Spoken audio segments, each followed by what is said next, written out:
이게 스터디 인원이 하루가 다르게 줄어들고 제가 목표가 10명이라 했잖아요. 네.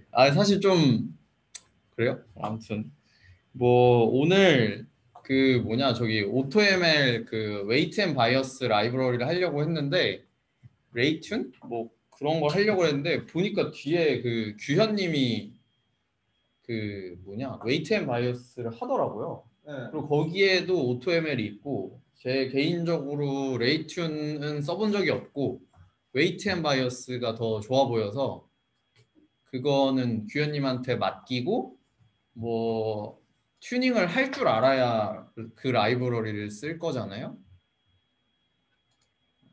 네. 그래서 AutoML을 쓰기 전에 네. 뭐 튜닝을 좀 어떻게 하는지 뭐 그런 거랑 그다음에 왜 내가 모델을 재구현하면 안 되는지 뭐 그런 얘기를 좀 해보려고 합니다. 재구현하면 안 되는지에 대한 성능이 안 나오는지. 네, 성능이 왜 재구현이 안 되는지 그리고 항상 성능이 왜 평균적으로 좀 떨어지는지 그런 논문이 사기친다고 자꾸 생각을 하게 만들잖아요. 그런 것들. 사기친 거 아니었어요? 그 사기가 어떻게 만들어질 것 같은지 약간 예상 뭐 이런 거죠. 네, 그래서 일단 하이퍼 파라미터를 보면은 저희가 그러니까 모델이랑 상관없이 우리가 뭐 트랜스포머를 쓰니 뭐 레지넷을 쓰니 뭐 버트를 쓰니 이런 거랑 상관없이 저희가 건드려 볼 수 있는 하이퍼 파라미터 종류가 제가 대충 생각나는 것만 적었는데 이 정도가 있을 것 같아요. 러닝 레이트 아실 거고 배치 사이즈, 트레이닝 에포, 그 스케줄러 개수가 있죠. 스케줄러 개수가 있고 그 안에서 다시 이 스케줄러 각각에 해당하는 뭐 하이퍼 파라미터들이 뭐 한 개일 수도 있고 두 개일 수도 있고 뭐 여러 개겠죠. 그리고 뭐 옵티마이저도 이게 종류가 있고 그 종류 안에서도 다시 또 뭔가 네, 뭐 모멘텀 이라든지 아니면 아담에서는 뭐 베타 1, 베타 2라고 하는 뭐 이런 것들 등등이 있을 거고 저희가 뭐 프리트레인드 모델을 가져오지 않는 부분 혹은 프리트레인 모델을 가져오더라도 뭐 새로 이니셜라이즈 해야 되는 뭐 클래시파이어에 들어가는 뭐 네, 웨이트들 뭐 그런 것들 이니셜라이제이션을 어떻게 할지 그리고 그 이니셜라이제이션도 사실 종류가 있고 그 안에서도 예를 들어 뭐 노멀 디스트리뷰션을 하겠다. 뭐 그러면은 미는 0이겠지만 그 베리언스를 조절할 수 있잖아요. 정규 분포를 갖다 쓰는 걸 한다고 하면 뭐 그런 것들이 또 하이퍼 파라미터가 될 거고요. 녹화 중인 거예요? 하고 있죠. 하고 있죠. 네. 뭐 그다음에 저희가 뭐 얼리 스탑을 한번 써보겠다라고 이제 얘기를 하면 뭐 얼리 스탑을 에폭 기준으로 할 건지 뭐 스텝 기준으로 할 건지 언제 뭐 그 저 얼리 스탑 스트래티지를 적용을 할 건지 뭐 굉장히 많겠죠. 뭐 그런 것도 사실 하이퍼 파라미터 모델과 상관없는 하이퍼 파라미터로 볼 수 있고요. 그다음에 뭐 레귤라이제이션 이것도 뭐 종류가 있을 거고 그 안에서 뭐 강도, 매그니튜드를 조절할 수 있을 거고요. 드랍아웃을 뭐 쓸 때도 뭐 그 필터 아웃하는 그 유닛의 개수를 몇 개로 할 건지 뭐 그런 것들이라든지 아니면 뭐 우리가 인풋에다가 노이즈를 주는데 이거를 뭐 그레디언트 어센트를 해서 노이즈를 더할 건지 아니면 그냥 가우시안 노이즈로 뭐 펄터베이션을 줘가지고 할 건지 뭐 이런 것들이 다 저희가 그냥 아무 생각 없이 그러니까 모델이랑 상관없이 적용해 볼 수 있는 하이퍼 파라미터들의 종류가 대충 되겠고요. 그 다음에 이제 뭐 모델이랑 관련해서는 뭐 CNN이면은 커널 사이즈 뭐 아니면 네, 뭐 프리트레인 뭐 모델을 쓰지 않는 경우라면 뭐 레이어 개수 뭐 히든 스테이트 디멘전 뭐 그다음에 임베딩 차원도 저희가 바꿔볼 수 있고 풀링 레이어도 바꿔볼 수 있고 액티베이션 펑션도 바꿔볼 수 있고 뭐 여러 가지가 있을 거예요. 근데 이제 중요한 건 이제 그래서 이거를 한번 쭉 그냥 이거를 옵티마이제이션을 예를 들어 해본다. 그래서 그냥 뭐 저희가 보통 많이 조절해보는 러닝 레이트를 빼고 뭐 대충 한 3에서 2로 두고 쭉 해가지고 하면은 뭐 막 55만 개 뭐 이렇게 나오거든요. 그러니까 뭐 CNN 뭐 하나 해가지고 모델 하나를 검증하려면 모델을 뭐 55만 번 정도 뭐 돌려야 된다는 소리인데, 이게 뭐 여기 사파리에서 대충 요새 나온 아주 좋은 그 GPU라고 알려진 A100 뭐 이런 거 여러 개를 써도 이 네트워크 뭐 파이토치에서 버트를 볼게요. 여기 이거 이런 표도 있어요. 네, 뭐 마스크드 RCNN 뭐 그다음에 버트 뭐 이런 거 보면은 이 모델 바로 옆에 있는 게 지금 그 트레이닝에 걸리는 시간이거든요. 그럼 뭐 49분, 뭐 82분 뭐 이런 정도니까 그냥 대충 10분만 걸린다고 쳐도 이제 한 모델을 테스트를 뭔가 하려면은 이 정도 경우의 수만 해도 921시간이 걸려요. A100으로. 그러니까 실질적으로 저희는 하나의 모델을 탐색할 기회는 그냥 사실상 없다고 생각을 하면 되고요. 네.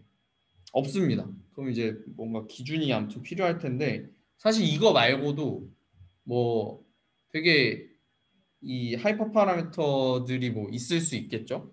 GPU에 뭐 들어가는 이 어큐뮬레이션을 조절을 해가지고 이거 배치 사이즈랑 사실은 실제로는 별개고, 랜덤 시드도 사실 하이퍼 파라미터 중에 하나로 볼 만큼 굉장히 중요할 수 있습니다. 네.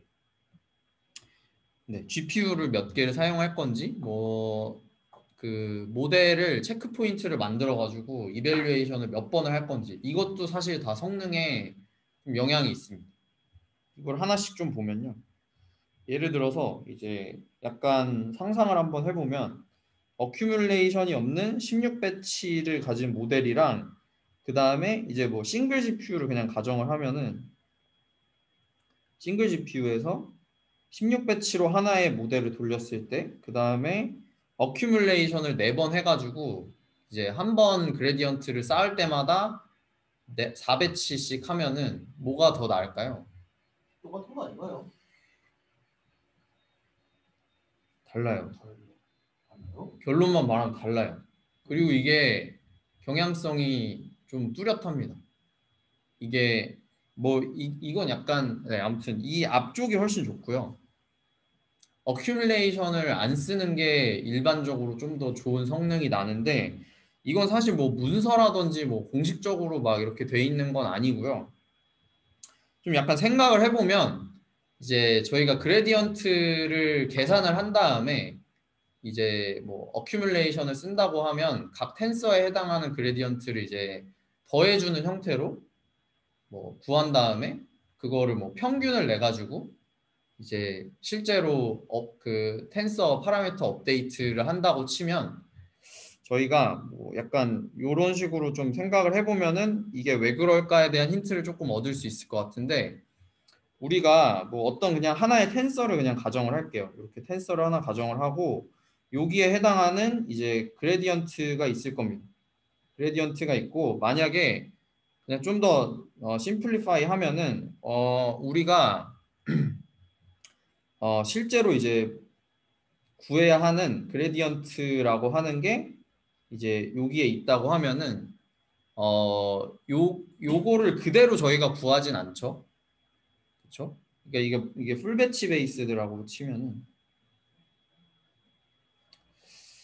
풀 배치 베이스로 구한 이 그레디언트가 가장 최적의 뭔가 그레디언트라고 가정을 했을 때 우리는 어떻게 보면은 샘플링을 하게 되는 겁니다.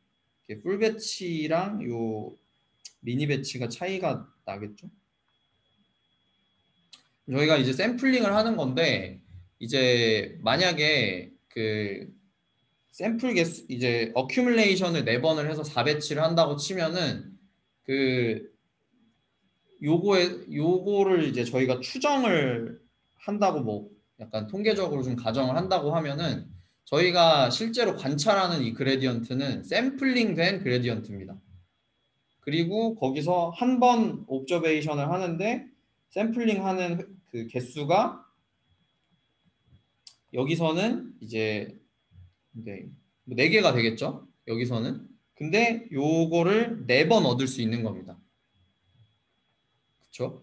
그리고 이제 만약에 그냥 16배치를 가지고 어큐뮬레이션을 안 하고 우리가 이 그레디언트를 구한다고 하면은 우리가 이 모수 추정을 할 때 사용하는 그 샘플의 개수는 16개가 됩니다.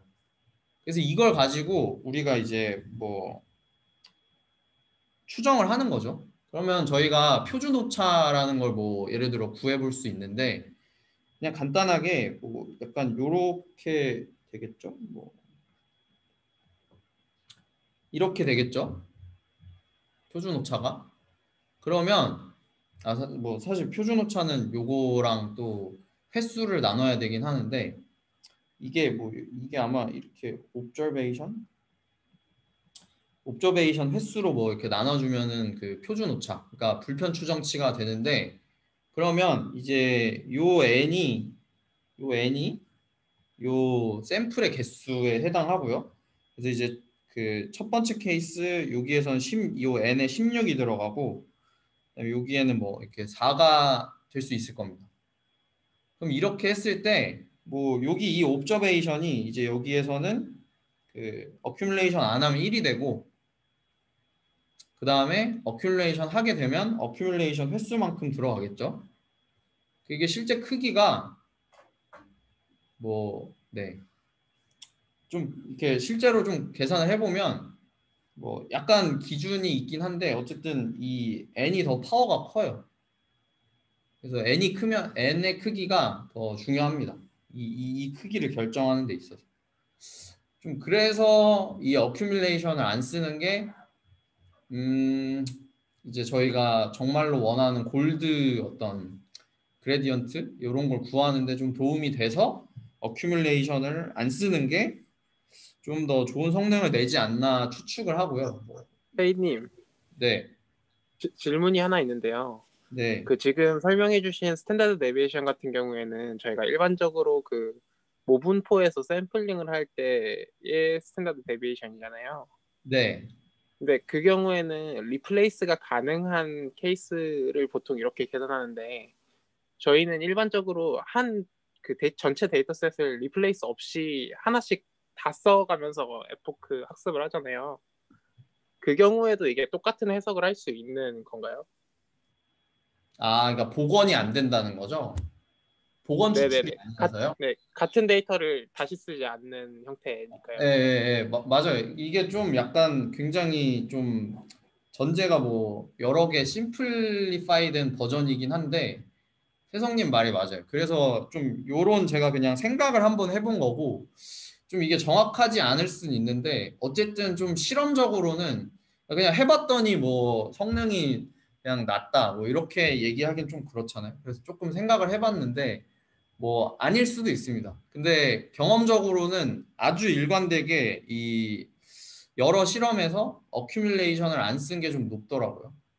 근데 이상하게 저는 오히려 이걸 보고서 든 생각이 네, 어, 배치놈 같은 거에 영향을 받는 게 아닌가 생각이 들었거든요. 배치놈 같은 경우에는 네, 일반적으로 맞아요, 배치 맞아요. 사이즈가 네, 클수록 그 좀 더 제너럴라이즈가 잘 되는 편이고 네, 맞아요. 이 경우에는 이제 그 말씀해주신 배치 사이즈가 작아서 이제 문제가 생기는 경우가 생길 것 같은데 네, 그 설명해주신 그 샘플의 분포 네. 부분은 제가 약간은 뭔가 직관적으로 안 와닿는 것 같아서요. 네, 네, 맞아요. 제가 그래서 사실 두 번째로 말씀드리려고 했던 게 이 그레디언트를 계산을 할 때 이 배치와이즈 연산이 일단 들어가게 되고요. 그래서 이 부분이 또 영향이 있습니다. 그래서 뭐 4배치, 그러니까 일반적으로는 저희가 사용하는 배치 사이즈, 그러니까 일반적으로 저희가 GPU 메모리에 밀어넣는 배치 사이즈보다는 좀 더 큰 게 무조건 크다고 좋은 건 뭐 아니라고는 하지만 저희가 이제 배치와이즈 연산이 들어가는 부분 때문에 또 이 그레디언트가 또 이게 안 맞죠. 그러니까 정확히 똑같지 않습니다. 일단 확실한 건. 그래서 좀 성능 차이가 나게 되고 그 배치놈 같은 경우는 그 배치 사이즈가 좀 클수록 좋다는 좀 경험적인 뭐 그런 결과들이 있어가지고 아무튼 좀 여러 가지 이유가 있을 것 같은데 좀 네. 근데 우선은 배치놈 빼고 버트같이 레이어놈 같이 뭐 배치 단위에 뭔가 연산 없는 경우에는 4번 나눠서 그 그레디언트 구한 거하고 그레디언트 그 4분의 1 처가 평균 취한 거하고 그냥 한 번 평균 친 거하고 데터미니스틱 하다면 답이 똑같지 않나요? 어떤 값이요? 데터미니스틱하게 결정난 우선은 배치 그 안에 들어간 샘플들이 데터미니스틱하게 결정난다 생각하고 그냥 순서대로 들어간다 생각하고 예. 그 경우에서 16개를 한 번에 넣어 결정하는 거고 4번씩 해가지고 잘라가지고 넣은 거하고 계산값도 똑같잖아요. 배치 현상이 없는 경우에요. 근데 그게 차이가 날 수가 있나요? 그러니까 뭐 저희가 그 배치 지금 뭐 완전 정확할 것 같지는 않은데 예를 들어서 그 배치놈에 있는 파라미터가 있잖아요. 배치는 없다고 하고요. 없다고요? 그냥 그 버트 같이. 없는 경우에는 이거 무조건 똑같아야 되는 거 아니에요?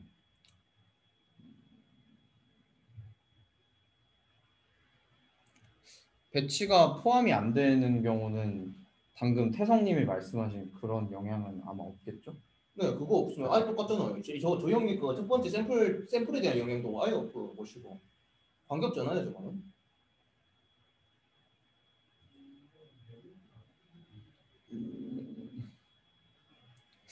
뭐 제가 아주 자세히 따져보진 않아가지고 잘 모르겠어요. 이 부분 솔직히. 근데 경험적으로는 이게 좀 아무튼 차이가 꽤 나요. 호준님 당장 좀 이따가 가셔가지고 하나만 돌려봐도 그냥 저는 다른 거. 제 생각이죠. 그 아마도 플로팅 포인트일 거예요, 아마도. 플로팅 포인트. 근데 이게 좀 뭐 다른 모델, 다른 태스크에도 좀 이런 경향성이 있긴 한데, 네. 아무튼 수학적으로는 똑같다는 게 제 의견이거든요.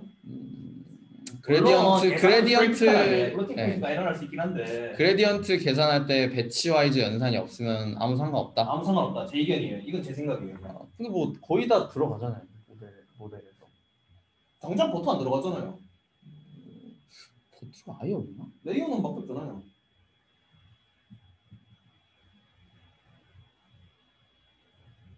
근데 그 레이어 놈 할 때 그 노멀라이제이션 해주는 그 뭐지? 그것도 디멘션에서만 하잖아요, 그거는. 배치 와이즈로 안 해주니까. 네.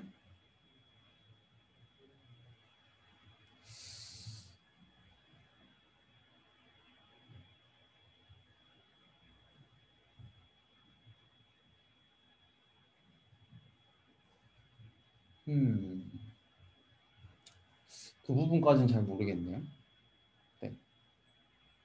근데 저도 사실 요거에 대한 경험이 되게 많은데 한 번도 저 똑같은 상황을 만들어 놓고 어큐뮬레이션을 안 썼을 때랑 썼을 때를 했을 때 한 번도 어큐뮬레이션을 그러니까 쓴 녀석이 쟤보다 성능이 좋은 적은 한 번도 없고 항상 결과가 다르고 항상 성능이 떨어집니다. 한 번도 그렇다는 거죠. 네. 단 한 번도 안 그런 적이 없고 이거는 인터넷에 구글에만 쳐봐도 저희 같은 호소를 하는 사람이 되게 많거든요.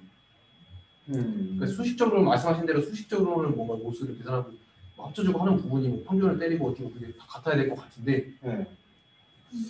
인디카라 그렇다는 거죠.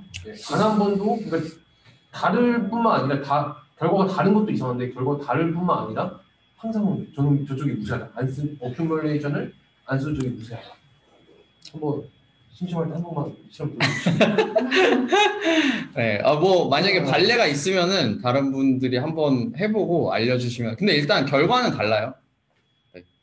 일단 결과가 다르다는 거는 좀 다를 수는 있어요. 네, 인지를 하는 게 좋을 것 같고요. 그거 많이 다르다. 네, 근데 다를 수 있긴 한. 네, 다른데 뭐 제 경험상은 낫다.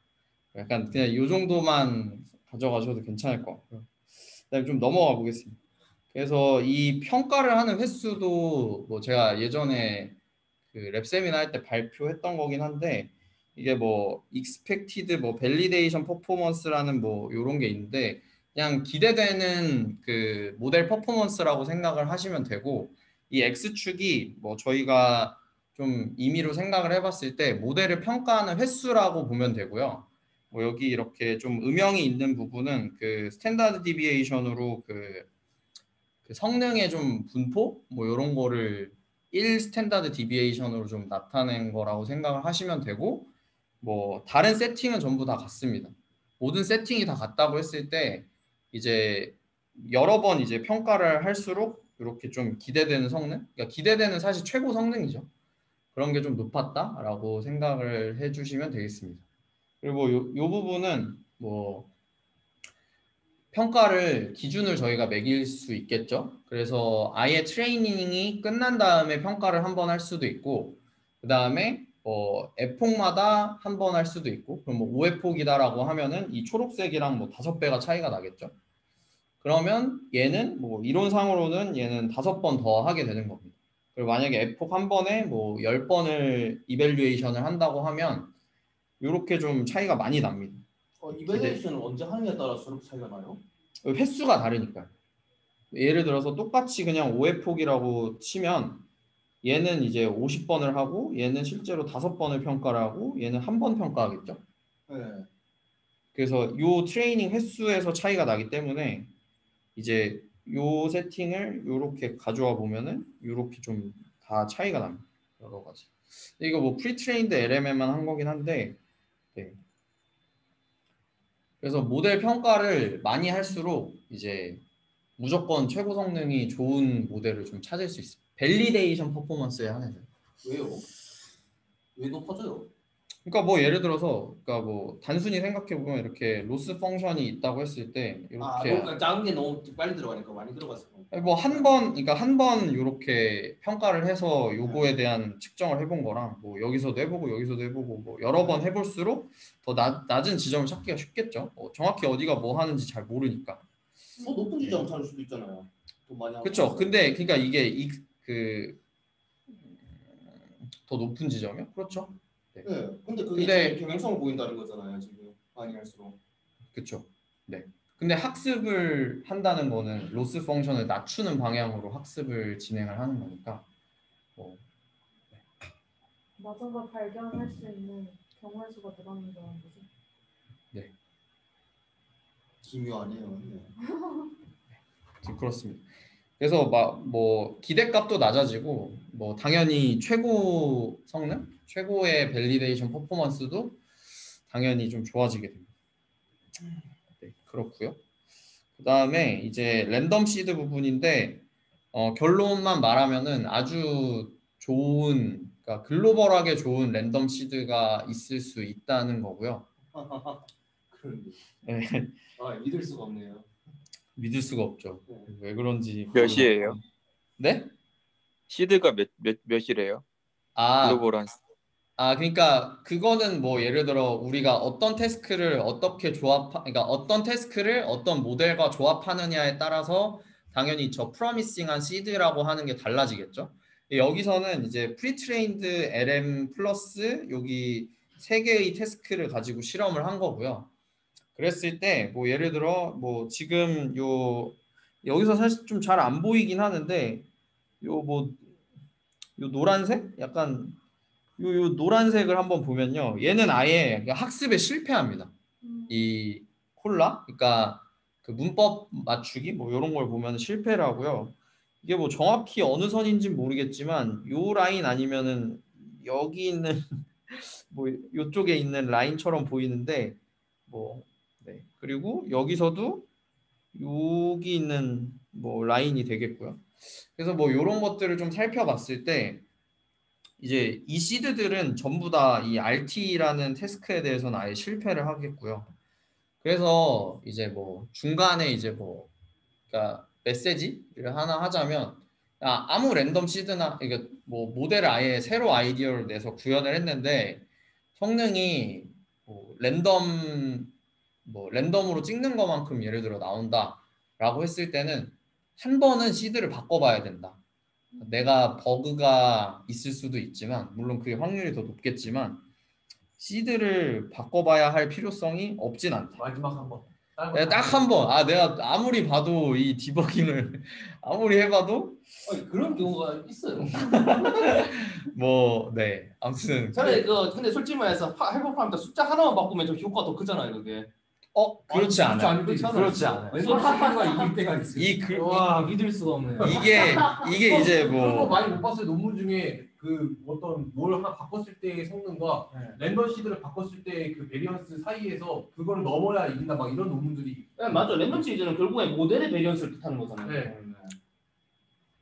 네. 저는 모델 솔직히 말해서 랜덤 시드를 랜덤 시드로 장난치는 건 다 사기라고 생각하고 있었거든요. 사기라고 생각하는 사람이거든요, 저는. 그렇죠. 네. 네.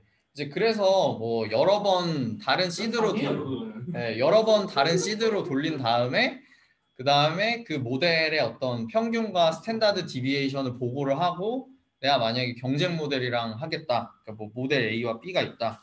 그러면은 이제 같은 랜덤 시드로 뭐 100번을 돌린 다음에 요거를 사실 T 검정 같은 걸 해야 되는데 서로 다른 시드 100개 다 안 하죠. 왜냐면 이거 뭐 한 번 돌리는데 막 지금 좀 누구예요?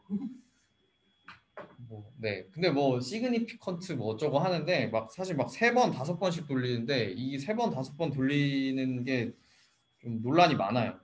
여기 연구 이쪽은 잘 모르겠지만 어쨌든 좀 통계적인 연구를 하는 데서 뭐 3번 5번을 가지고 T 검정을 했다 이러면 이제 그거 바로 쫓겨나죠. 좀 이상한 연구자로 좀 내몰리긴 하는데 여기는 이상한 연구자가 아니라 좀 리프로듀서빌리티에 뭐 밸리디티에 신경을 쓰는 것처럼 뭔가 포장이 되고 있는 것 같은데 실제로 객관적인 비교는 안 됩니다. 그러니까 아까 제일 처음에 표가 이런 것도 포함된 얘기인 거죠. 그러니까 이걸? 점점 실험을 하면 할수록 그 위에 건가? 그 더 적은 거죠. 아닌가? 아까 그거. 실험을 하면 할수록 성능이 올라간다는 게 이런 시드 트라이 횟수도 포함된 얘기인 거죠. 예. 시드 트라이, 몬 트라이 이런 게 다 누적이 되고 많이 할수록 더 좋은 모델을 찾을 확률이 높다. 무조건. 네. 무조건. 그래가지고 찾을 그냥 시드 트라이를 많이 해본 사람이 사기를 더 잘 치를 확률이 높다.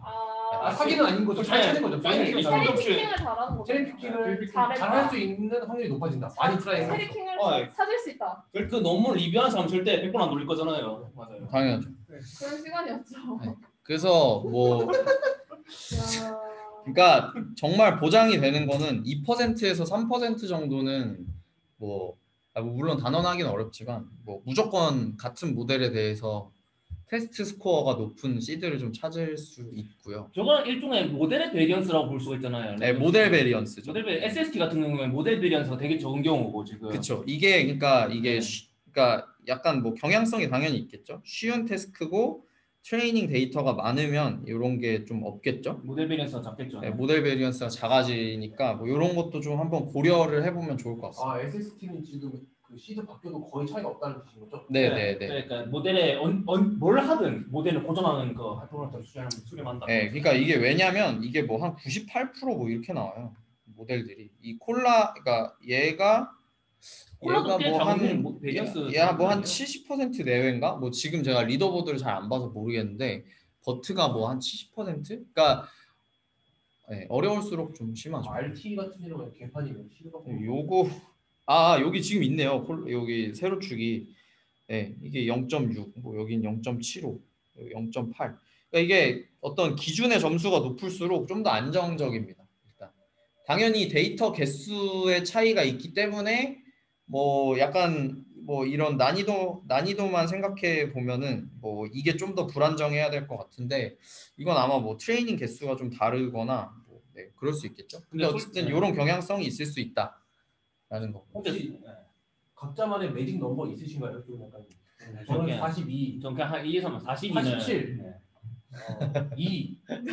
아니 지금 거의 그 샤머니즘이 됐는데 지금. 맞아요. 42는 이제 솔직히 말해 저는 RT는 저 그래프 나오는데 저거 이제 그 뭐시고 그 분홍색 저 제일 위에 있는 거 저걸로 보고 하는 사람은 다 사기꾼이라고 생각해요 저는.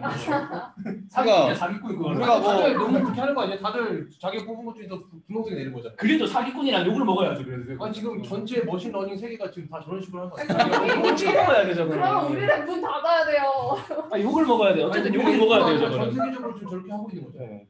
우리가 뭐 참 부끄럽습니다 진짜. 저희가 그 논문 제출하기 직전에 무슨 경주마 달리라고 막 하는 게 장난이 아닌 거예요, 진짜.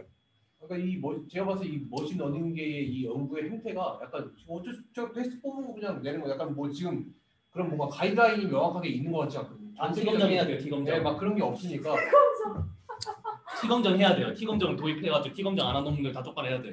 다들 시즌 1년씩 하고. 근데 해야 되고. 이게 T검정도 좀 사기를 칠 수가 있어요. 그냥 샘플 개수를 늘리면 무조건 시그니피컨트하게 나오거든요. 그래서 약간만 높다. 그러니까 뭐 예를 들어 이게 뭐 0.01 정도, 그러니까 어떤 뭐 매트릭이냐에 따라 다르겠지만 0. 뭐 어큐러시가 0.01 높은 게 시그니피컨트 하다고 해서 이게 뭐 되게 좋은 연구, 뭐 이 메소드가 되게 좋다 뭐라고 부르기 좀 어렵잖아요. 100번씩 해가지고 한다고 했을 때. 그래도 저희 분홍색 선들 들고 와서 더 좋다는 것도 나아요. 그렇죠. 근데 일단 기본적으로 그렇게 100번씩 할 여유가 없긴 하죠. 그래서 뭐 최소 뭐 15번 이 정도 이상은 사실 해서 T 검정을 좀 해야 됩니다. 그렇고요. 그다음에 이제 그 랜덤 시드 얘기가 나와가지고 약간 요거는 뒤에서 얘기할 좀 재현성이랑 관련돼 있긴 한데 저희가 이제 그 어떤 코딩을 할 때 랜덤성이 들어가는 부분이 코드에서 제어할 수 있는 랜덤리스는 요 정도가 되고요. 뭐 제가 이거를 구체적으로 하지는 않을 텐데 그러니까 어떤 그 저희가 돌리는 코드 중에 각각의 오퍼레이션들 중에 디터미니스틱하지 않은 뭐 어떤 연산이 들어간다고 하면 이것들 중에 하나는 뭔가 영향을 받고 있는 거고요. 그래서 요거는 뭐 파이토치에 있는 거, 뭐 여기는 넘파이에 있는 거, 그다음에 여기는 토치와 뭐 쿠다에 있는 거, 뭐 제일 위에 파이토치라고. 제일 위에 건 파이썬, 파이썬. 파이썬이에요. 그리고 뭐 여기도 뭐 있고요. 그래서 이런 것들을 좀 통제를 다 해줘야 같은 결과를 얻는다고 볼 수 있는데 사실 같은 결과를 얻을 수 없고요.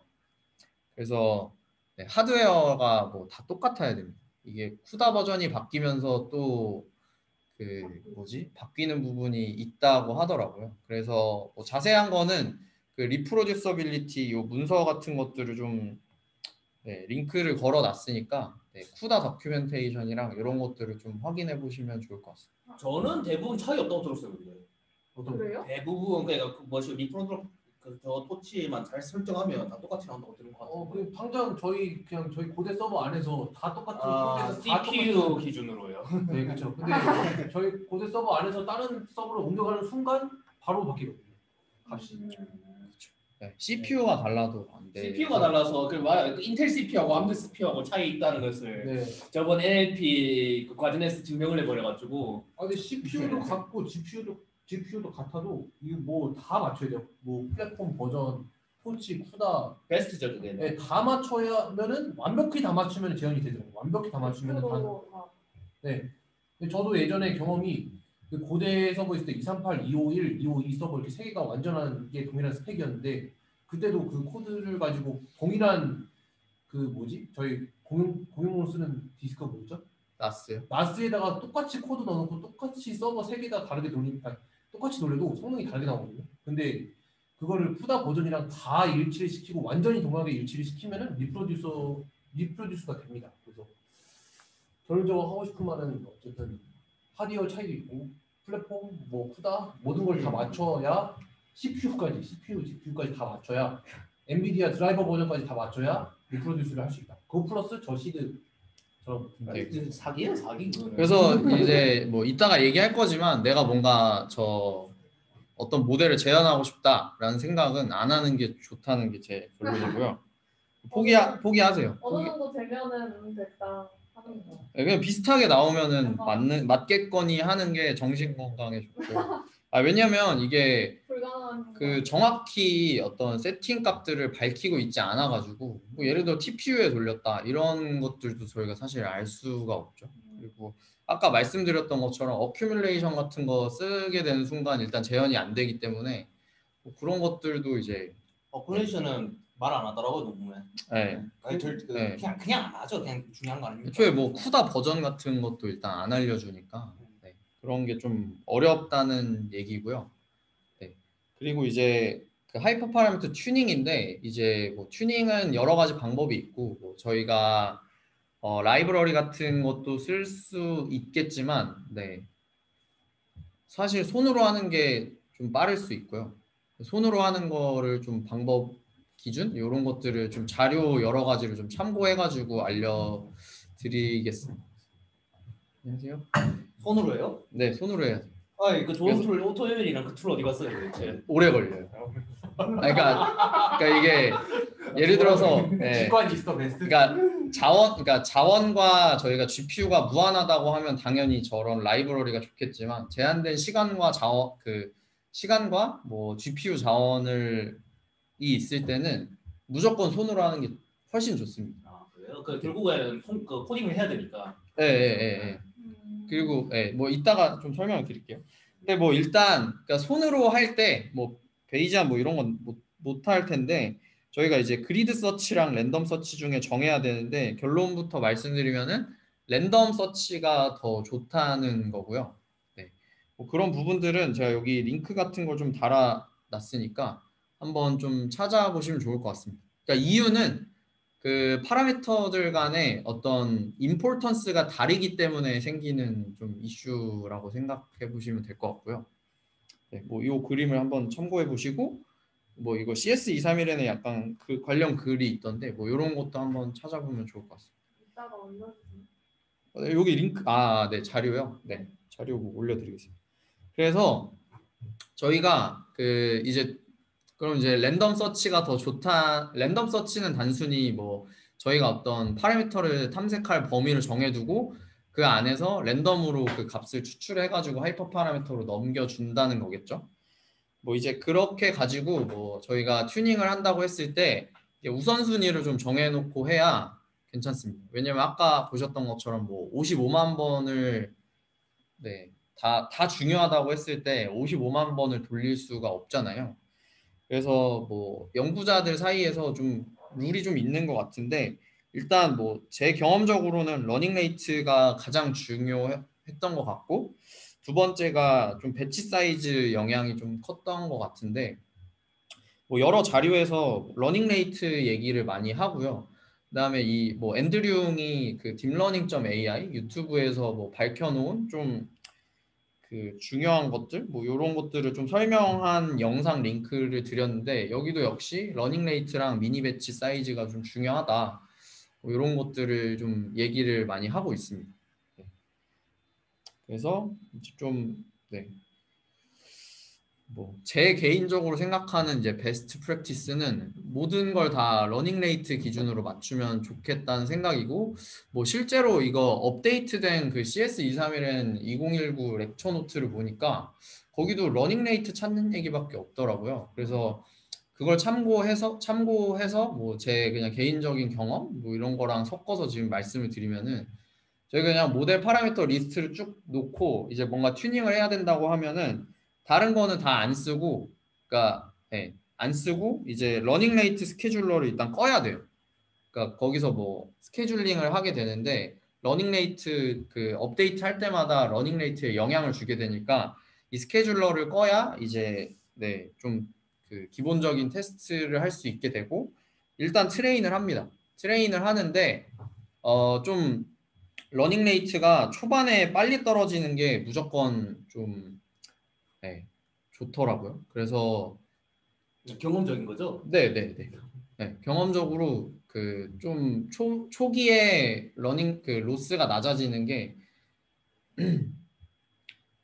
저희 매저에서 좀 로스가 낮은 것들이 좀 좋은 경향을 보였고 뭐 이 데이터 그 이 강의에서는 약간 작은 로우 샘플인가?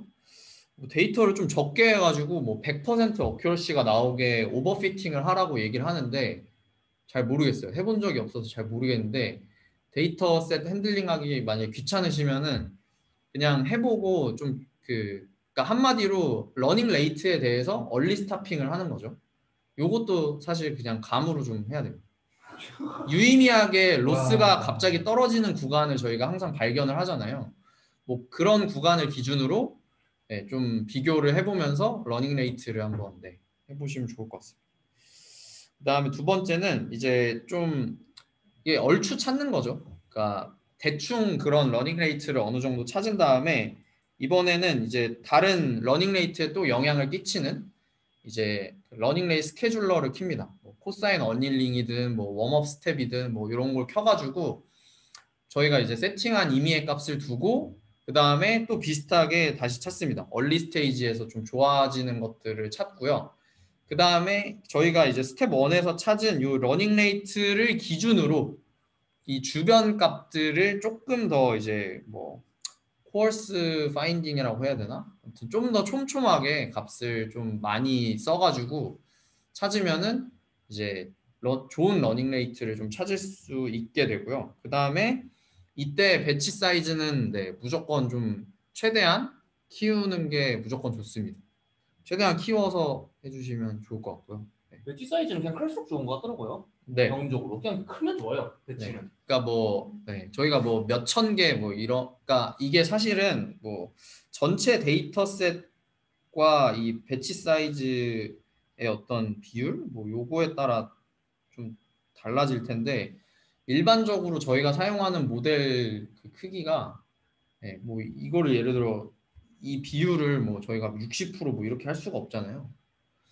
네, 뭐 저는 해봤자 뭐 4개 뭐 배치 사이즈가 4 뭐 이 정도기 때문에 이게 뭐 어떤 특정 데이터셋마다 요 약간 옵티멀한 뭔가 포인트가 있을 텐데 그 로버타에서는 뭐 4,096개인가 8,000 몇 개인가 뭐 배치 사이즈를 썼다는데 이 경우에는 이제 데이터셋 그 트레이닝 이그젬플 자체의 크기가 크기 때문에 그럴 경우는 뭐 몇천 개로 사실 늘려도 그러니까 배치 사이즈가 절대적인 뭔가는 없을 것 같긴 한데 저희가 가지고 있는 리소스에서는 무조건 키우는 게 좋다이고요. 그래서 이제 maybe for researcher라고 네. 배치 사이즈는 실제로 이게 수학적으로 크면 클수록 SGD 오차율이 줄어들잖아요. 근데 이제 뭐 풀배치는 또 안 좋으니까요. 풀배치는 그냥 시간이 오래 걸리니까 사실은. 아 그리고 풀배치는 이제 안 좋다. 안 좋기도 하죠. 네, 안 좋으니까. 수렴하니까 그건. 네, 그러니까 뭐 이 옵티멀한 값이 뭐 100%와 뭐 0% 어딘가 사이에 있는데 이거 뭐 데이터셋이랑 사랑을 나누는 게 아니면은 이걸 찾을 필요가 없죠. 네. 모델마다 제가 또 좀 달라지죠. 네. 추가적으로 말씀드리면 저 네. 같은 경우에는 타임 시리즈 데이터 다루다 보니까 그 배치 사이즈를 엄청 크게 해도 돌게끔 돌릴 수가 있었거든요. 아, 그래서 네. 막 선 이상의 배치 사이즈 막 이런 것도 해봤는데 네. 생각보다 이게 아주 크게 키우니까 오히려 더 안 좋아지는 경우도 많이 있더라고요. 네, 맞아요, 맞아요. 있어요. 네, 네. 풀배치가 무조건 그러니까 아, 풀배치도 무조건 좋은 게 아니고. 데이터셋 자체는 이제 10만 개 이상 있어서 이제 1000개도 이제 한 1% 정도밖에 안 되는데도 그게 뭐 100 몇십 뭐 이런 거보다 안 좋게 성능이 나오기도 하고 그래서 이게 막 네, 네. 무조건 올린다고 좋아지는 건 아닌 것 같은데 네. 그래도 저희가 이미지나 뭐 NLP 쪽에 태스크를 다룰 때는 배치 사이즈를 막 엄청 크게는 못 하잖아요. 네. 그 작은 부분 쪽에서는 크면 클수록 좋은 것 같긴 해요. 네, 맞습니다. 그래서 제가 사실 이게 원래는 뭔가 같은 어쨌든 그래서 저한테는 1티어는 러닝 레이트고요. 그래서 1.5티어 정도로 생각을 하고 있고 그래서 요 값들이 좀 픽스가 된 다음에 나머지 그 하이퍼 파라미터를 튜닝하는 게 무조건 좋다고 저는 추천을 드리고 싶어요. 배치 사이즈 이야기 나와서 그런데 그 최석화 쪽에서도 이야기 들은 건데 배치 사이즈는 라지 그 생각이 나요 지금 생각하니까 그 라지 그 크면 클수록 좋긴 한데 학습이 불안정해지는 문제가 있다고 하더라고요. 잘 모르겠지만 그래서 그거를 그 라지 배치 사이즈를 위한 또 다른 그 최적화 방법이 있어요. 그게 따로 그럴수록 좀 낫다 하더라고요. 그 레이어마다 뭐 배치 사이즈 관련된 뭔가의 그 트윅을 걸어가지고 하는 게 있다고 하더라고요. SGD에서. 그래요? 네. SGD가 아니고 아담이나 그런 거에서 뭔가 배치 사이즈 관련된 뭔가 하는 게 있다고 해요. 뭐 그쪽 연구하시는 분은 잘 알겠죠. 네. 그래서 뭐 그럼 이제 저희가 얼추 뭔가 그러면 어떻게 러닝 레이트를 좀 조절을 사실 하는 게 좋은데, 그러니까 1로 돌려보고 뭐 0.01로 돌려보고 하면서 러닝 커브를 좀 봐야 되는데 그 제가 위에서 언급드렸던 그 강의 노트에 조금 잘 정리되어 있는 것 같아가지고 네, 말씀을 좀 슬라이드 기준으로 좀 말씀드리겠습니다. 그래서 뭐 저희가 텐서보드 같은데 이제 찍어보면 그 뭐 이거를 이제 스텝이라고 봐도 무방하겠죠. 스텝이라고 보면 초반에 로스가 줄어들지 않으면은 이제 그 처음에 시작하는 이제 그 러닝 레이트가 좀 잘못됐다고 의심을 하면 좋습니다. 그래서 뭐 저희가 예를 들어 뭐 요런 형태의 뭔가 러닝 레이트 스케줄러를 썼을 때 이제 이게 잘 정말 관심법으로 궁예질을 해야 돼요. 요 구간이랑 뭐 이제 요 구간이랑 뭐 이렇게 뭔가 이렇게 매칭을 해가지고 그러면 요렇게 떨어지는 구간은 요렇게 올릴 때 뭔가 좀 로스가 안 떨어지는데 어떻게 해볼까? 뭐 요런 거로 좀 고민을 해보면 좋은데 네. 어쨌든 뭐 그렇고요. 그래서 요런 패턴을 보이면 이니셜라이제이션 한번 고민해 보시는 게 좋고요. 그 다음에 뭐 요런 형태를 띌 수가 있는데 사실 요것도 조금 그러니까 이상하다기보다는 좀 애매한 부분이 좀 있어요. 이게 플래토라고 하는 기준이 좀 모호하긴 하거든요. 그러니까 뭐 내가 이게 플래토인지 진짜 이 모델의 퍼포먼스를 극대 해가지고 이 모델의 한계가 여긴지 알 수는 없지만 그래도 요런 형태가 뭔가 띄면은 이게 잘 감소를 어느 정도 하다가 잘 어느 정도 감소를 하다가 여기서부터 너무 작은 로스가 흐른다라고 하면은 이때 뭐 러닝 레이트 디케이를 한번 적용을 해보면 그러니까 뭐 요런 구간이죠. 요런 구간에서 러닝 레이트 디케이 같은 걸 적용을 하면은 이렇게 뭐 로스가 갑자기 뭐 급격하게 좀 변화하는 경우도 좀 자주 볼 수 있어요. 이런 로스 그래프 어떤 로스예요? 트레이닝 로스요. 지금은 트레이닝 로스만 말씀드리고 있는 그래서 거예요. 이런 상황에서 예를 들면 데스 로스 둘 다 있는데 비교하고 그다음에 어느 정도 이런 그렇죠. 학생인데 이 상황에서 진짜 네네네. 그러니까 트레이닝 로스만 사실 봤을 때는 얻을 수 있는 정보가 뭐 그렇게 저는 많지 않다고 생각을 하고요.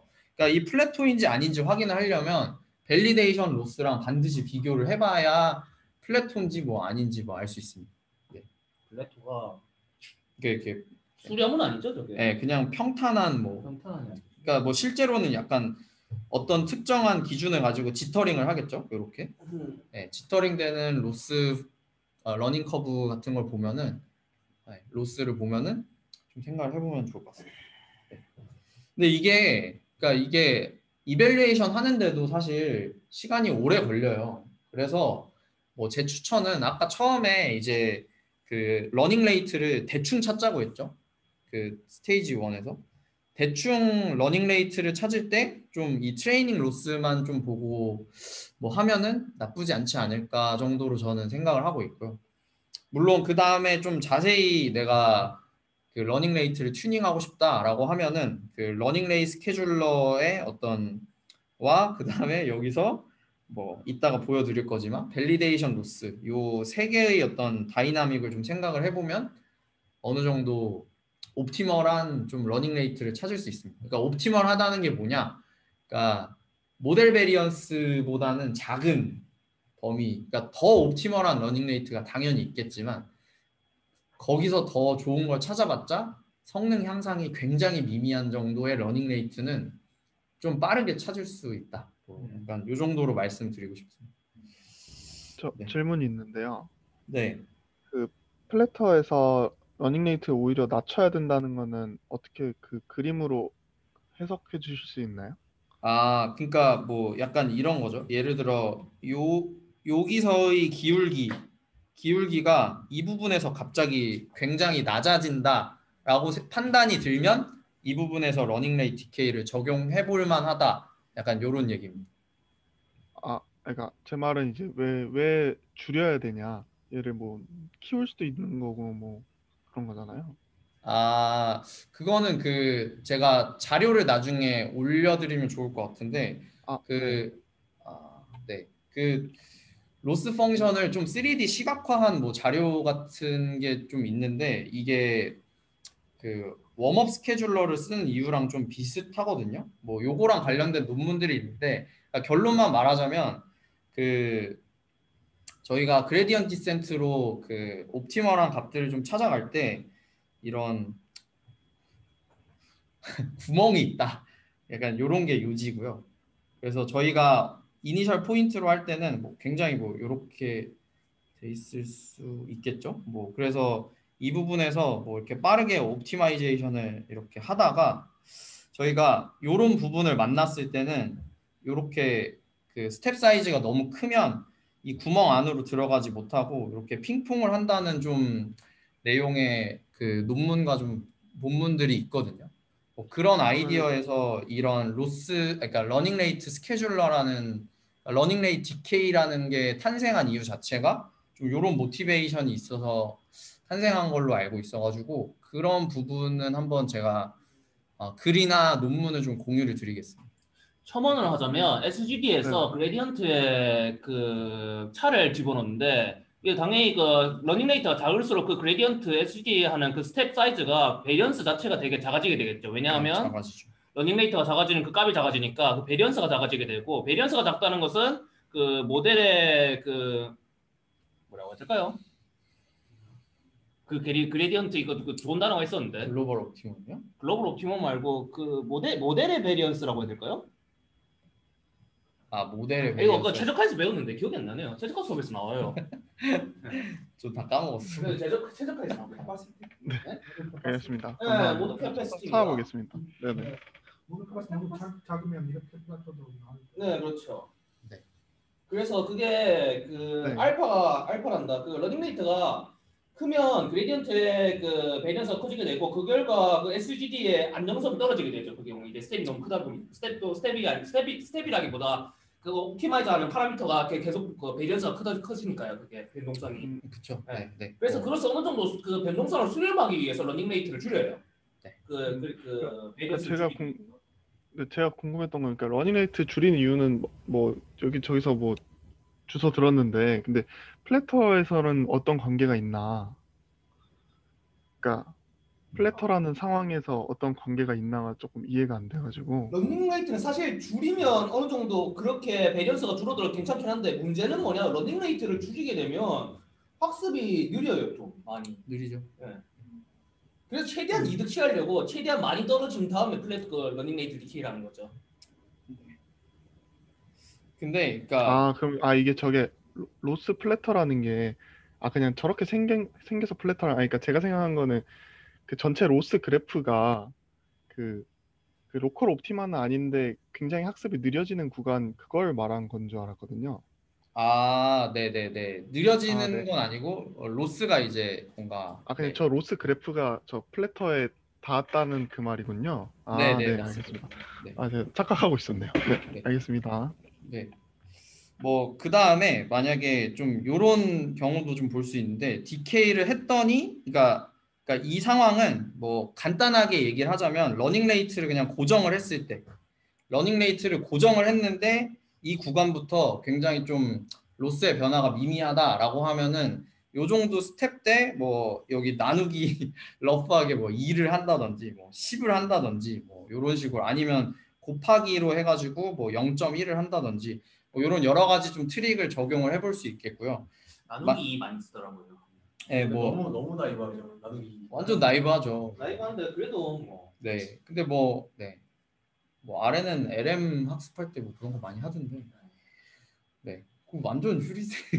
아무튼 네 넘어가면은 너무 많이 봤어요. 그래서 뭐 실제로 솔직히 그 이상은 귀찮아요. 네, 약간 LSTM 베이스 모델 중에서 정말 옵티마이제이션을 정말 세상 끝까지 했다고 개인적으로 생각하는 요 논문, 그러니까 그 리차드 소처가 참여했던 논문으로 알고 있는데 여기서는 그 시작하는 러닝 레이트가 30이에요. 30. 네, 30으로 하고 뭐 이렇게 스텝 사이즈가 뭐 특정 어떤 이제 스텝 사이즈 비율에 그러니까 전체 트레이닝 스텝 중에 어떤 특정 비율 스텝에 도달을 하면은 뭐 이게 10분의 1로 줄입니다. 뭐 이런 식으로 굉장히 좀 다이나믹하게 이런 러닝 레이트 디케이라는 걸 적용을 해볼 수 있습니다. 어떻게 찾았을까요, 뭐 해봤겠죠. 해봤겠지. 네. 50도 해봤을 거고 당연히. 네. 20도 해봤을 거고. 그 LSTM 어느 정도 특별한 케이스인데 그 안에 게이트는 어느 정도 그레이디언트 조절할 수 있으니까. 그래서 게이트에서요? 그렇지 않아요, 그것도. 네. 아예 그냥 그레디언트 플로우를 끊을 수 있는 여지가 좀 있어가지고. 네, 근데 이제 적용을 한 구간이 예를 들어 딱 여기서 내가 적용을 했는데 디케이를 했더니 여전히 플래토다. 그러니까 아까 질문하신 거랑 좀 비슷할 수도 있는데 관련 있는 내용일 수도 있는데 디케이를 했는데 이게 아니면 예를 들어서 뭐 이렇게 감소를 하다가 저희가 이 지점에서 적용을 딱 했더니 그때부터 갑자기 저희가 뭔가 예상되는 좀 기울기 감소폭은 뭐 요 정도인데 적용한 다음부터 뭐 요런 로스 커브를 그린 것 같다라고 내가 판단이 들면 판단이 들면. 예, 판단이 들면 예, 너무 내가 좀 이쯤에서 했어야 됐나? 라는 의심을 한번 해보면 좋습니다. 왜요? 예? 이거 임피리컬한 거죠? 예, 아니 그러니까 이미 로스가 잘 떨어지고 있는데 이게 너무 많이 떨궜다. 예, 근데 갑자기 디케이를 해가지고 러닝 레이트를 줄여서 뭐 새들 포인트에 닿았다든지 뭐 이런 뭐 아니면 로컬 옵티마를 빠져나가지 못한다든지 뭐 여러 가지 케이스가 있을 수 있습니다. 그래서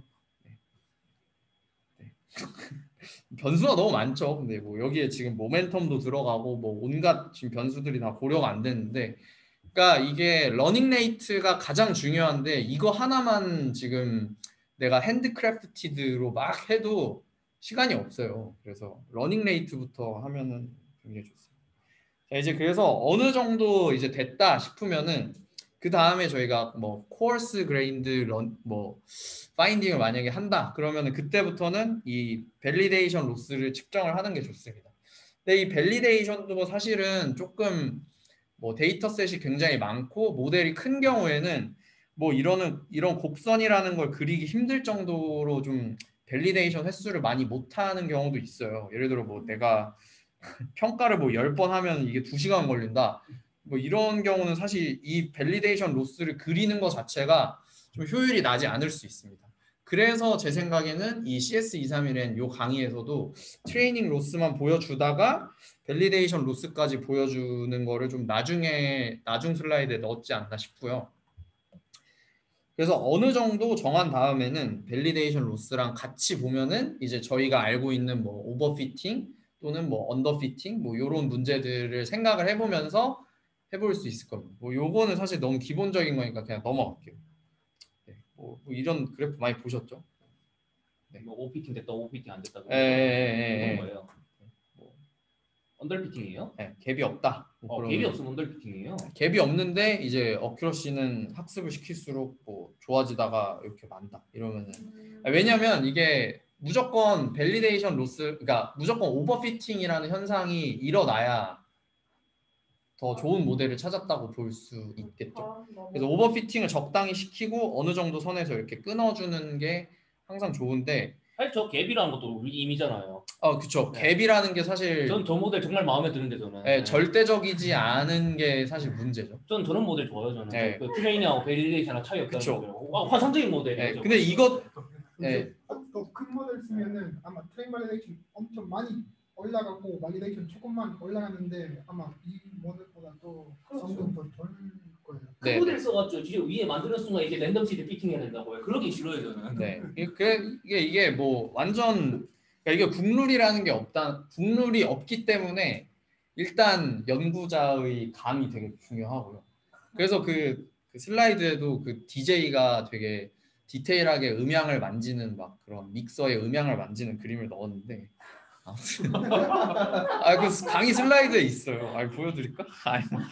아무튼 네, 그러니까 이게 해당하지 않는 경우가 아주 큰 데이터셋에 대해서 이제 아주 큰 모델을 돌리면은 이거랑 똑같은 경우가 생길 수 있죠. 트레인이랑 밸리드랑 비슷할 수 있어요. 네. 너무 좋아요 저는. 네. 그러니까 이게 뭐 국룰이 아니라 그러니까 프리 트레이닝을 뭔가 한다, 아주 라지 스케일의 프리 트레이닝을 한다라고 했을 때는 좀 해당하지 않을 수도 있다라는 게 제 의견이고요. 그게 왜 좋아요? 네? 네? 위에 좋아해요? 좋아하네요. 위에 거가 위에 그 최적인 거 방금 켜줄 수 있어요 위에. 이건 그 나쁜 거예요 더 위에. 이게 최적이라고 했잖아요 이거 트레이너 밸리데이션. 저거 뜻은 사실 모델의 배려가 크다는 뜻이에요 저거는. 모델할 때 배려서 할 때다. 그건 뜻은 뭐냐? 이제 랜덤 시드 장난치면 이제 성능 올릴 수 있다는 뜻이거든요. 차이를 칠 가능성이 많다. 그러니까 제너럴라이제이션이 뭐 안 돼. 이 모델 자체가 제너럴라이제이션이 안 된다고 볼 수도 있죠. 네. 그러니까 뭐 해석할 수 있는 거는 한 100만까지 되는 것 같아요. 그래서 이 데이터셋을 잘 보고 내 모델 크기와 뭐 다른 연구자들의 어떤 성능, 하이퍼 파라미터 뭐 이런 것들을 잘 유심히 봐야 좀 T동작 해야 되나? 해볼 수 있어요. 그래서 이제 뭐 아까 좀 랜덤니스랑 관련해서 이제 재현성을 뭐 그냥 한번 화두를 던지고 좀 끝내고 싶은데, 일단 그 재현이 안 되는 문제는 사실 AI뿐만 아니라 어떤 과학 분야 자체에 좀 큰 문제라고 저는 예전부터 굉장히 많이 들어왔고요. 그래서 뭐 여러 가지 좀 논문들도 나왔고, 뭐 그 리프로듀서빌리티 뭐 체크리스트 뭐 이런 것들도 학회에서 많이 등장을 하고 있고, 뭐 그런 부분을 조금 계속 약간 코드 공개라든지 뭐 그런 부분을 좀 심각하게 가져가려고 하는데, 어쨌든 지금 앞서 말씀드렸던 여러 가지 그런 요소들 때문에 정말 디테일하게 보고를 하더라도 이게 좀 모델의 성능을 강제로 끌어올릴 수 있는, 그러니까 모델 프리한 뭔가 그런 것들로 일단 당장에 이밸류에이션 횟수만 가지고도 장난질을 할 수 있으니까 뭐, 네. 뭐 그런 여러 가지 문제가 좀 있다고 생각을 하고요. 그래서 뭐 아까 이제 말씀드렸던 것들인데, 일단 머신이 다르면, 그러니까 머신이 다르다 하면 GPU, CPU 뭐 이런 것들이 다르면 리프로듀스 안 된다고 여러 차례 이제 뭐 컨트리뷰터든 뭐 이런 포럼 같은 데 가면 얘기를 하고 있고요. 그다음에 여기 파이토치 공식 문서에서도 해당 내용을 좀 얘기를 하고 있습니다. 그래서 이것도 나중에 올려드리면 한번 가서 보시는 것도 괜찮을 것 같고요. 네, 뭐 멀티 GPU 얘기는 좀 넘어가겠습니다. 이것도 아까 얘기랑 좀 비슷한 건데. 배치 이야기 아니에요, 결국은 저것도. 네네, 이것도 뭐 배치 이야기랑 똑같습니다. 이 멀티 GPU도 그 그레디언트 연산이 이제 각각의 어떤 GPU에서 일어나는 부분이 있기 때문에 하나의 GPU에서 뭐 라지 사이즈 배치를 써서 그 그레디언트 계산하고 업데이트를 하는 게 좀 더 성능이 좀 좋은 경향이 있어요. 그리고 이것도 뭔지는 모르겠어요. 네, 이것도 지금 이밸류에이션도 이게 플러팅 포인트 문제 때문에 똑바로 이게 안 돼요. 그러니까 그 각자 계산을 하고 마스터 GPU에 넘겨주면서 이 통신을 하면서 그 잘리는 그 데이터가 온전히 전달이 안 되거든요. 그래서 일단 결과는 달라요. 일단 또 결과는 다르고, 일단 결과는 또 다르고, 뭐 경험적으로는 이 싱글 GPU가 무조건 좋았다라는 게 뭐 제가 하고 싶은 말이었고, 그래서 뭐 이 리프로듀서빌리티랑 관련해서 뭐 제가 전달드리고 싶었던 거는, 이제 머신이 다르면 재현이 안 되고 뭐 똑같은 그런 뭐 재현을 하려고 하는 거는 좀 무의미하다라는 걸 얘기하고 싶고요. 그다음에 아까 말씀드렸던 이 랜덤 시드들을 모두 다 통제를 하고 같은 인풋, 그러니까 데이터 로더에서 넘겨주는 인풋 순서가 뭐 똑같고 뭐 이러면은 네, 뭐 세팅을 다 똑같이 하고 이렇게 하면은 같은 결과를 볼 수 있습니다. 근데 요거 이 랜덤 시드 하는 과정에서 그 디터미니스틱하게 만들면서 좀 그러니까 속도가 좀 느려질 수는 있어요. 그래서 굳이 뭐 이걸 실제로 뭐 프랙티컬하게 할 이유는 그닥 없긴 한데. 랜덤 시즌 진짜 마지막에 해봐야 된다 생각해. 네. 뭐, 최후의 최후. 이거 뭐 쿠다 백엔드 도는 부분이 최적화를 위해서 넌 디터미니스틱하게 했는데, 이거를 뭐 디터미니스틱하게 바꾸면서 성능이 느려진다고 합니다. 그래서 일단 뭐 약간 좀 성능 싸움 하시는 분들은 그냥 이거는 추천이고 뭐 믿지는 마세요. 뭐 해보시고 좋은 결과가 있거나 혹은 발레를 찾으면은 저한테 좀 알려주시면 좋을 것 같아요. 왜냐면 제가 지금 성능 싸움을 하고 있기 때문에. 숫자 노름하고 있죠? 네, 숫자 노름을 지금 하고 있는 입장에서 일단 뭐 싱글 GPU에서 이제 메모리가 허락하는 가장 큰 배치 사이즈를 학습을 시키는 게 제가 뭐 경험적으로 좋았다는 거고요. 인정합니다. 네, 그 다음에 체크 포인트를 최대한 가능한 한 많이 만들어가지고 이밸류에이션을 하면은 좋고요. 그래서 기범이 형이랑 저랑 이제 스텝 1으로 해가지고 전부 다 해본 적도 있어. 이러면은 성능 올라요. 성능 올라요. 한 2% 올라요. 근데 딴 것도 저한테 비교를 하죠. 베이스라인도 저 스택 사이즈 1을 해서 비교해요. 안 했죠. 아 진짜 이거 사기 아니에요 사기 이거는.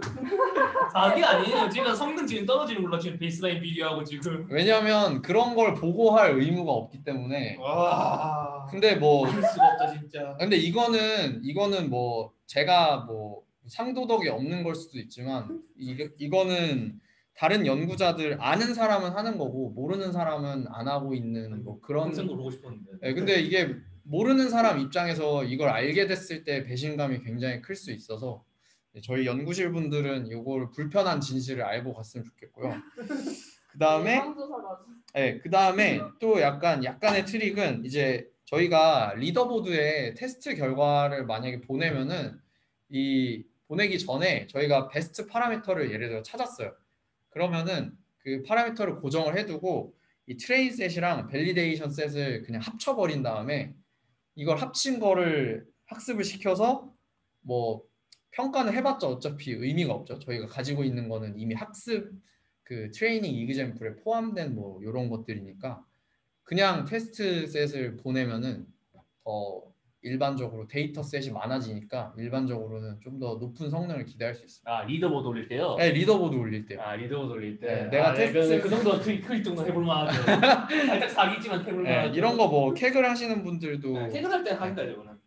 그런 상황에서 엘리 스타핑 같은 건 어떻게 언제까지 풀리는 그거 경험적으로 알수 없잖아요. 그런 게 이제 단점이 될 수. 그런 트릭을 이제 적용할 수가 없게 되겠죠. 네.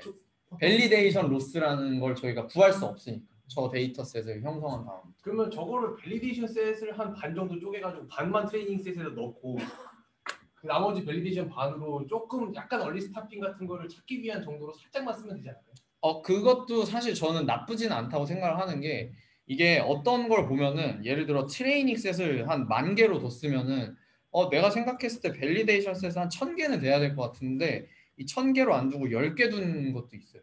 데이터 셋들. 최대한 트레이셋으로. 네. 많으면 대기되니까요. 근데 이게 당연히 밸리데이션 로스를 기준으로 하이퍼 파라미터 서치를 하면 베리언스가 엄청 크겠죠. 그래서 저는 사실 아직도 이해가 안 가는데 그래서 이런 상황에서 할 수 있는 거는 예를 들면 데이터가 10,000개 있다고 하면은 그 중에 예를 들면 또 중요한 데이터도 있고 아니면 엄청 많이 반복되는 데이터도 많이 있고 네네네네. 어떤 예를 들면 로드 디멘션 스페이스 어떤 클러스터링 같은 거 하고 엄청 비슷한 데이터 그런 여러 개 이렇게 아마 1% 정도 이렇게 뽑고 그걸로 하면은 그것도 잘 되거든요. 그렇죠. 그러니까 데이터의 클래스대로 데이터 비율이 말고 클래스 비율을 따로 뽑아가지고 밸리데이션 구성을 한 다음에 그걸 가지고 월리 스타핑하고 한다는 거죠. 뭐 그러니까 잠시만 한 번 더 설명해 주실 수 있어요? 데이터 임밸런스인 상태에서 보통 데이터가 임밸런스 하니까 많은 거에서 딱 한 장만 뽑고 클래스별로 딱 한 장씩만 뽑아가지고 대표적인 걸로만 밸리데이션 셋을 딱 10장만 구성을 하는 거죠. 그런 식으로 해가지고 이제 얼리 스타핑하고 뭐 이런 모스들을 구하면 그나마 의미가 있다? 네, 제가 이 키워드는 뭐 비슷한 키워드 관련 있는 주제가 액티브 러닝이라고 알고 있는데 뭐 클래스 그러니까 뭐 임밸런스에 대해서는 클래스 비율대로 뽑을 수도 있고 아니면은 저희가 어느 정도 학습을 시킨 다음에 뭐 예를 들어 그냥 인퍼런스를 쭉 해봐요. 그 다음에 이 이그젬플에 대해서는 소프트맥스 아웃풋을 봤을 때 뭐 0.9가 넘어요. 그럼 걔는 빼는 거죠. 뭐 이런 식으로도 사실 해볼 수 있어요. 그러니까 집중적으로. 그러니까 모델이 너무 이 하이 컨피던스를 가진 이그젬플은 제외를 시키고 로우 컨피던스를 가진 이그젬플을 일부러 좀 이렇게 트레이닝 과정에서 뭐 앞쪽에 배치를 하든 뭐 나중에 그런 것들을 하든 뭐 해가지고 어쨌든 뭐 말씀하신 것들의 요지는 이 같은 트레이닝 셋의 모든 이그젬플들이 동등한 어떤 메시지를 모델에다 전달해 주는 건 아니다라는 거에서 다 출발하는 것 같고요. 그 다음에 모델을 앙상블을 하면 뭐 당연히 좋겠고요. 근데 저거 0.5 이상일 때만 되는 거잖아요. 뭐가 0.5? 그 액큐러시가요. 아, 그쵸? 네. 뭐 근데 그렇게 낮은 게 있어요? 낮은 게 있나? 아무튼 네, 뭐 앙상블 하시면 당연히 좋고요. 그 다음에 이게 러닝 레이트만 다뤄도 이렇게 많으니까 일반적으로 그래도 연구자들 중에서 이 비슷한 당연히 다들 비슷한 모델을 쓸 텐데 이 컨피규레이션은 어느 정도 공유를 하잖아요. 그래서 러닝 레이트 정도는 공유를 해줍니다. 그래서 사실 요 앞단에 나오는 막 이렇게 러프하게 좀 러닝 레이트를 선정하는 거는 뭐 굳이 필요가 없을 수도 있어요. 아무도 해보지 않은 태스크를 하는 게 아니라면은 뭔가 이 하이퍼 파라미터 다른 모델의 하이퍼 파라미터가 공개가 돼 있으면 그걸 일단 스타팅 포인트로 하면은 굉장히 많은 시간을 절약할 수 있습니다. 그 팁을 좀 알려주세요. 뭐요? 그거 갖고 거기서 논문에서 러닝레이트 갖고 온 다음에 이런 경우에는 아주 조금 높여보거나 이런 경우에는 아주 조금 낮춰보거나 그런 생각하시는 그 그 스케줄러 판단의 그 근거가 있었잖아요. 아 이러니까 이거는 높여야겠다. 이런 거는 낮춰야겠다. 샤머니즘 같은 것도 네, 있어요. 샤머니즘이 아니 뭐 그거는 그냥 각자 경험을 쌓아보고 저는 개인적으로 경험이 있는데 아무튼 그거는 한번 들어봅시다. 그러니까 잘 기억이 안 나요 지금. 왜 시간도 많이 남았는데. 잘 기억이 안 나요. 그러니까 어쨌든 그러니까 중요한 거는 이거죠. 이 아까 말씀드렸던 것처럼 일단 뭐 저희가 일반적으로 좀 좋다고 하는 요게 이제 웜업을 한 다음에 좀 리니어하게 저희가 이 맥스 트레이닝 스텝을 정해놓고 뭐 하는 게 좋은데 그냥 제가 고려해야 될 요소만 알려드릴게요. 그러면 여기서 요거가 스텝이 되겠죠. 그럼 여기서 이제 변수가 뭐 어떻게 되냐. 자, 일단 우리가 맥스 트레이닝 스텝이라고 하는 게 러닝 레이트 업데이트 할 때의 러닝 레이트에 영향을 주게 됩니다. 요거는 저희가 뭐 F폭으로 사실 설정할 수도 있고 그냥 맥스 트레이닝 뭐 스텝을 설정할 수 있겠죠. 뭐 요게 하나가 변수로 들어가고 그 다음에 요 웜업 스텝이 들어가고요. 웜업 스텝이 들어가고 그 다음에 여기가 이제 실제로 저희가 이제 컨피규레이션 그러니까 하이퍼 파라미터로 넘겨주는 요 러닝 레이트가 되고요. 그래서 이제 변수가 3개죠. 3개이고 요거를 생각을 하면서 요런 걸 좀 보면은 좋습니다. 그때 그게 막 그립을 그려가지고 여기서 딱 잘라가지고 그러니까 뭐 이 사각형이 여기보다 크니까 맞춰야 된다 막 그게 샤머니 아니 샤머니즘은 아닌데 샤머니즘 말고 뭐 화가 했나 봐요. 아니 생각이 안 나요 지금. 생각이 잘 안 나. 뭔가 그 문두리안 같은 주장을 했나 봐요. 그러니까 뭐 예를 들면 약간 뭐 그러니까 예시를 들면 이제 웜업 스텝이라는 걸 바꿨을 때 뭐 약간 요렇게 그래프를 하나 그려볼 수 있고요. 그다음에 기대하고 있어요 지금. 네 이걸 할 줄. 아니 아무튼 그 다음에 뭐 예를 들어서 자 맥스 트레이닝 스텝을 줄이고 그 다음에 러닝 레이트를 높인 다음에 이렇게 뭐 해볼 수도 있겠죠. 그러면 이제 우리가 어떤 스테이지가 나뉜다고 쳤을 때 뭐 사실 잘 기억이 안 나서 제가 맞는 말을 할지 모르겠네요. 잘 모르겠어요. 아무튼 뭐 여기가 100스텝 그 다음에 여기가 뭐 200스텝 여기가 300스텝이다 라고 하면은 이제 뭐 이제 너비를 살펴보는 겁니다. 너비요. 그러니까 너비가 뭐죠? 그럼 여기서 파라미터가 움직이는 양이라고 볼 수 있잖아요. 그래서 요 스텝까지 이제 요 분홍색은 요만큼을 뭔가 튜닝을 하게 되는 거예요. 좀 그럴듯해요. 네, 그렇죠. 좀 그럴듯해요. 그다음에 요 까만색을 쓰면은 요 보라색에다가 분홍색을 더한 결과값이 여기 이제 100스텝에 떨어지겠죠. 여기 커브와 요 양을 좀 보고 좀 판단해 보는 거예요. 여기를 보고 그 누적된 게 뭘 의미하는 거예요? 많이 그 스텝을 밟은 횟수, 스텝 결국에는 간 횟수 길이만큼 되는 거죠, 저게. 얼마나 이제 그 파라미터가 이니셜라이제이션 포인트에서 이제 멀리 가느냐? 사실 멀리는 아니에요. 땡땡 돌 수 있으니까. 근데 이제 일반적으로 사실 이제 이니셜 포인트에서는 로스가 아주 급격하게 감소를 하니까 뭐 멀리 갔다고 표현하는 것도 맞을 수도 있죠. 많이 갔다. 네네. 뭐 여기서 뭐 이게 이제 요런 다양한 뭔가 로스 펑션을 이렇게 그려 볼 수 있습니다.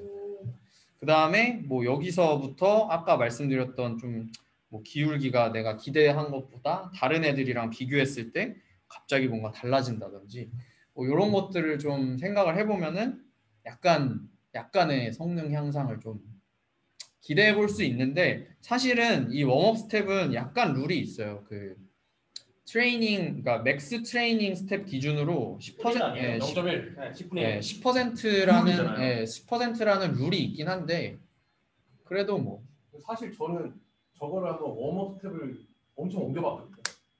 엄청이란 게 어느 정도예요? 반 정도? 아니요, 그쵸. 반으로도 해보고 뒤로도 해봤어요. 그러니까 뒤로도요. 웜업 스텝을 지금 저렇게 보면은 맨 앞에 있는 게 되게 앞쪽에 있는 거고 네. 중간 막 이렇게 가잖아요. 10%가 공룰이잖아요. 네. 근데 10%를 안 하고 막 이걸 막 엄청 뒤로도 해봤거든요. 네.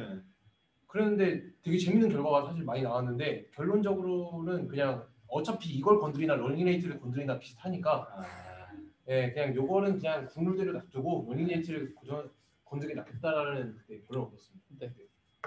러닝레이트가 중요하긴 하네요, 확실히. 아주 진짜 이 러닝레이트만 바꾸는 것만으로 이 모델이 아까 어떤 시드에서는 학습이 안 되는 시드도 있었잖아요. 그것보다 더 심하게 러닝레이트 하나 차이만으로 이게 이 내가 만든 모델이 학습이 될 수도 있고 안 될 수도 있는 그거를 판가름할 수도 있기 때문에 이게 아담, SGD 다 포함하는 이야기죠? 네.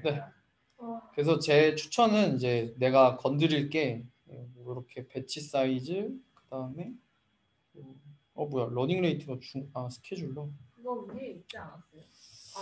네, 요거 스케줄러를 건드리지 않는 게 좋은 것 같아요. 제가 저걸 정말 많이 해봤는데 그냥 리니어 스케줄러로 그냥 리니어 스케줄하고 0.1로 고정을 하고 대신에 그냥 어차피 우리는 러닝레이트 제일 첫 번째 거에 집중을 할 거니까 거기를 많이 움직이면 되지.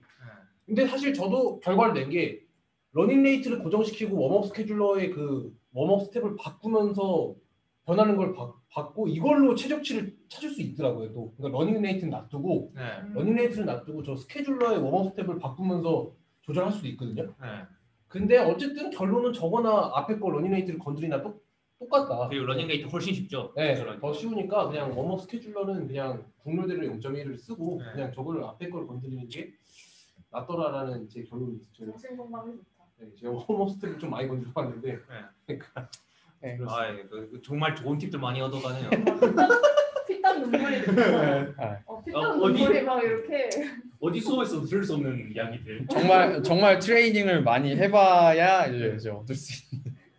그래서 일단 이 뒤에 있는 거는 다들 디폴트 값들이 있잖아요. 그래서 뭐 그냥 옵티마이저 아담 쓰고 그냥 다 디폴트 값을 쓰는 게 뭐 저희가 시간이 사실 항상 논문 쓸 때 많지 않으니까 그렇게 하고 좀 여유가 되면은 혹시 뭐 프리트레인드 모델을 안 쓰면 뭐 히든 유닛을 좀 그러니까 뭐 히든 디멘전을 좀 늘려보거나 뭐 아니면 이 러닝레이 스케줄러를 조금 건드려 보면 왜냐면 얘 1티어가 러닝레이트니까 참 신기해요. 그 버트에서 어떻게 765라는 숫자가 나오는 것인가 히든 디멘전에 768? 768.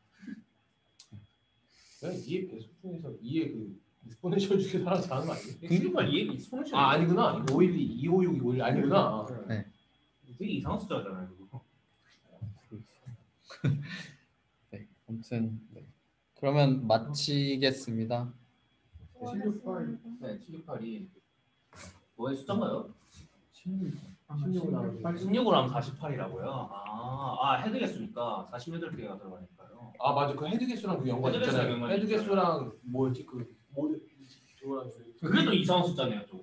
그러니까 근데 그게 뭐 때문에 아무튼 그 저장하는 건가? 비트로 저장하는 것 때문에 이렇게 2의 배수로 한다고. 네, 그건 맞아요. 2배수를 해야 돼요, 그거는. 네. 네, 여튼 여러분 잘 들었네요, 되게. 수고하셨습니다. 그다음 리스트 있잖아요. 그 베이시안 옵티미제이션, 네, 네. 랜덤 사sam플링 그러면 베이시안 옵티미제이션 다른 라이브러리 하나 있거든요.